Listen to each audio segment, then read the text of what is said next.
One of the most beloved pieces of fiction, beloved by those who wish to escape reality and reimagine a world that isn't as it exists, but how they wish it existed, is Star Trek. Star Trek, the ultimate wet dream of people that think diversity is our strength, a universe where people from different galaxies have made not just a globalist government, but a bureaucracy that controls planets in different galaxies.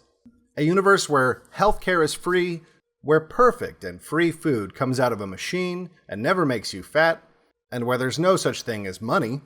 And if that's not enough of a utopia, you can go into a holodeck and live out your wildest fantasies to escape reality even further.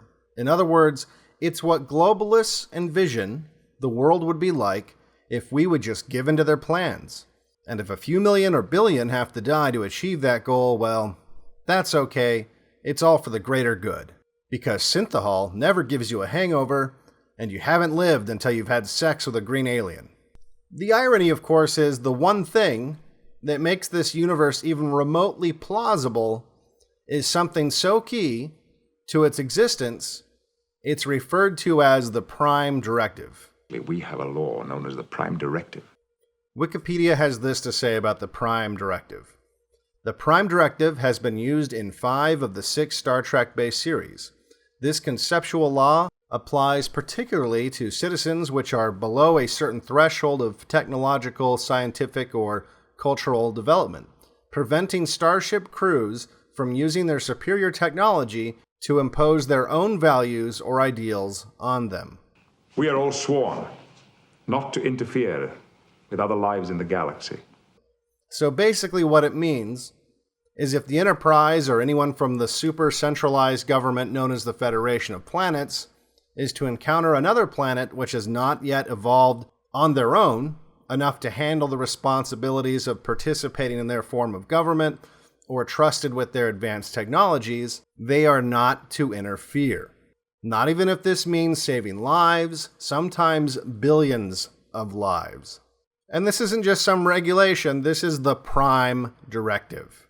Starfleet takes the Prime Directive very seriously. Now, every once in a while, characters will be tempted to break the Prime Directive, or to take in alien life forms they know nothing about, and that almost always ends in disaster. This is a reoccurring theme that shows up again and again and again. After all, it's the Prime Directive. It's the only thing that allows this utopia to exist. With all the starry-eyed diversity and hopeful futurism, even the writers seem to know instinctively that taking in civilizations that had not evolved enough on their own would destroy not only the utopia provided by the Federation, but also the primitive civilizations that weren't ready for the access to the technology that they hadn't earned. The writers knew this because it's true. We see it happening all around us. The advanced civilizations in the West, naively thinking they can just inject their culture into more primitive societies and they'll just magically accept it, leapfrogging over all the necessary evolutionary steps required for an advanced culture to thrive, like trying to install the latest version of Mac OS X on an Apple IIe and just expecting it to work. And of course, it doesn't work. But this doesn't dissuade the globalists. They just keep trying to force their ideals around the world in a mad desperation to live in this futuristic world that exists only in their imaginations. And when it doesn't work, they topple governments, wipe out millions of civilians, and drive hordes of refugees from these primitive societies into their own lands, thinking that maybe if they can't establish these utopias abroad, they can just import these aliens into their societies. Maybe there's something magical about the dirt in their countries. So if they can just bring in these aliens to the societies they've established at home, through sheer force of will, these people will be magically transformed upon setting foot on the magic dirt and be absorbed into a foreign culture. Something that also goes against the Prime Directive, and something the writers also must have instinctively known. And once again, we see that they were right. All you have to do is look around us and see what's happening in advanced Western cultures that have made this mistake. So perhaps Star Trek isn't that far-fetched after all. Maybe it's not the vision of paradise that the globalists cling to while they sacrifice your way of life and the safety of your family.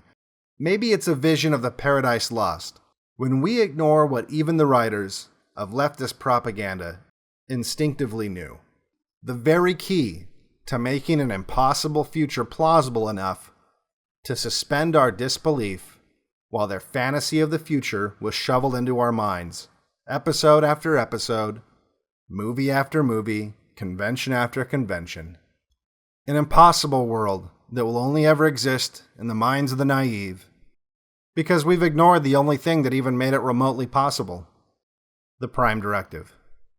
History has proved again and again that whenever mankind interferes with a less developed civilization, no matter how well-intentioned that interference may be, the results are invariably disastrous. For BlackPilled, I'm Devin Stack.